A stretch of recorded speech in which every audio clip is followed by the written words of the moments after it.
Fortunately, inspiration and perspiration went hand in hand on the humid Florida shoot.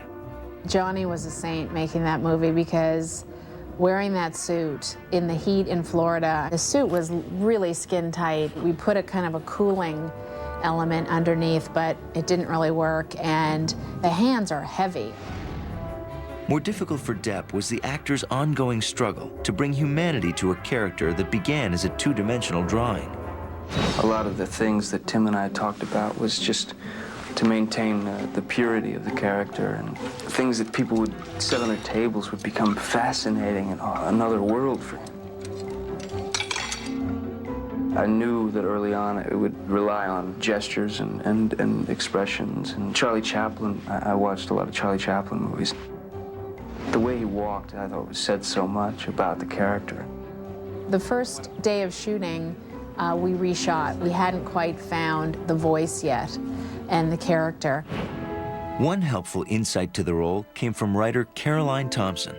Well, I actually based the character on a dog that I used to have. She was so present that she could do just about everything but speak, and you could feel her, you know, wanting to describe the world to you, wanting to participate.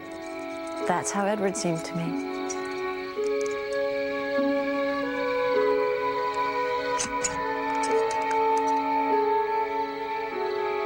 I kept thinking of a dog. I kept thinking of that unconditional love, and if you, the way that if you scold a dog, you know, he cowers to the corner.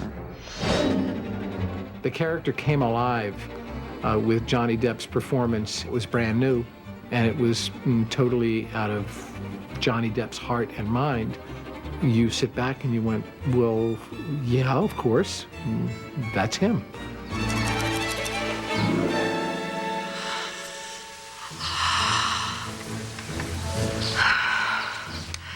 That was the single most thrilling experience of my whole life. In finding the role, Depp was also helped by the character design of Oscar winner Stan Winston. It was a stretch because Tim is the most free-thinking and imaginative director I've ever worked with.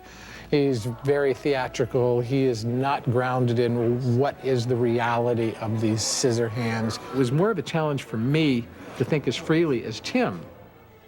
The blades on the glove hands were plastic. We actually created a pair for him early on so that he could take them home and try and figure out how would he get things done if actually he was encumbered by these hands. Work with a remote control on a television set is virtually impossible. Going to the bathroom, you don't need, it's something you don't even want to talk about. It's just, but after a while, it just became the second nature. We also created a mechanical pair, and we call them our insert hands, which were operated by 4 or 5 puppeteers that actually could cut. Make it a 5-run inning and blow this game to pieces. I'll be darned.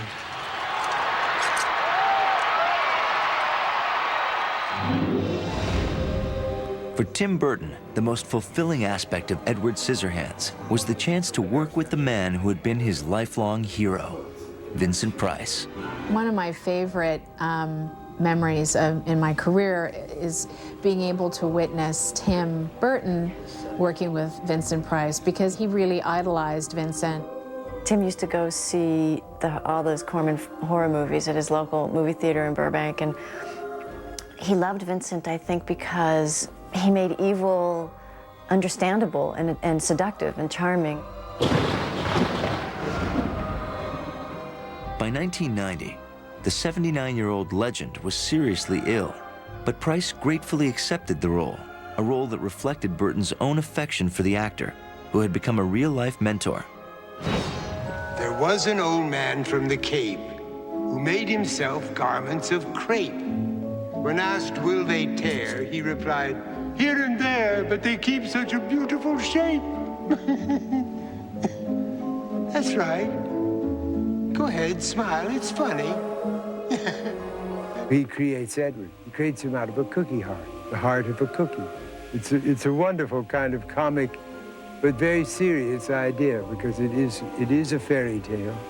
It's a fairy tale with a moral.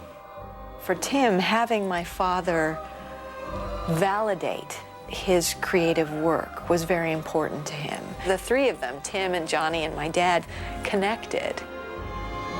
To see Tim's face when he was directing Vincent, the delight and the love and the, you know, just the respect that he had for him and how much Vincent appreciated that. It was a really beautiful relationship.